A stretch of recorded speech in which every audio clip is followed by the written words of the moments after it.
দর্শক আসসালামু আলাইকুম, সবাইকে স্বাগতম জানাচ্ছি আমাদের এই আজকের ভিডিওটি দেখার জন্য।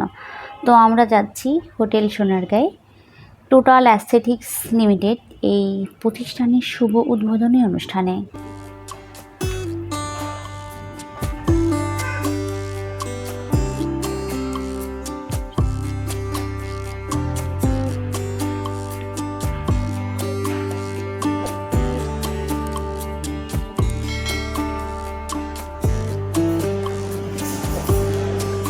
তো আমরা চলে এসেছি, আর এসে পুরো হল রুম ফাঁকা দেখতে পাচ্ছি, মানে আমাদের গেস্টরা এখনও এসে পৌঁছায়নি।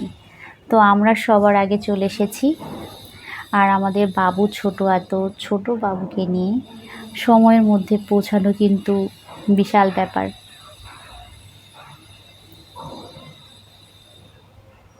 এসির বাতাসে হল রুম প্রচণ্ড ঠান্ডা হয়ে গেছে, আর আমাদের ছেলে মানে রাইয়ানও ঠান্ডায় কুচুমুচু হয়ে যাচ্ছিল, যার কারণে ওকে আমি এভাবে ধরে রেখেছি।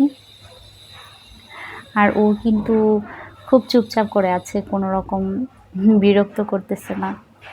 আমার মনে হয় ও এনজয় করছে সব কিছু। তো এরই মধ্যে আমাদের বেশিরভাগ গেস্ট চলে এসেছে, আর উপস্থাপিকাও খুব সুন্দর করে উপস্থাপনা করছে। দেখতে যেমন সুন্দর, তার উপস্থাপনাটাও কিন্তু ভীষণ সুন্দর।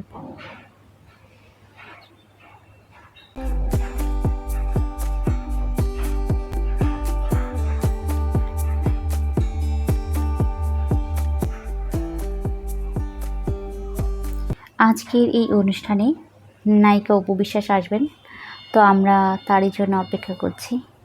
তবে মনে হয় আর বেশি সময় অপেক্ষা করতে হলো না, সেই মুহূর্ত চলে এসেছে, অর্থাৎ নায়িকা অপু বিশ্বাসও আমাদের মাঝে চলে আসছেন।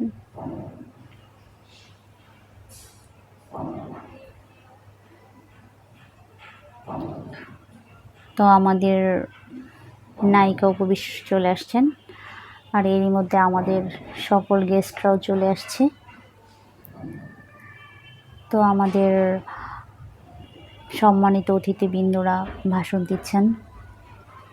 তবে একটি কথা না বললেই নয়, অর্থাৎ মানে পর্দায় আমরা যে অপু বিশ্বাসকে দেখতে পাই, বাস্তবের অপু বিশ্বাসের সাথে তেমন কোনো মিল নেই বললেই চলে।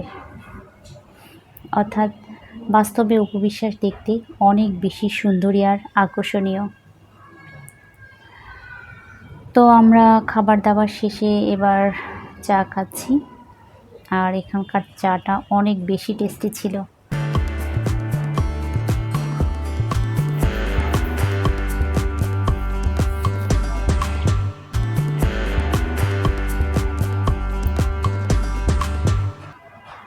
তো আমাদের অনুষ্ঠান প্রায় শেষের দিকে, এখন নায়িকা অপু বিশ্বাসও চলে যাবেন মনে হয়, তিনি চলে যাওয়ার জন্য রেডি।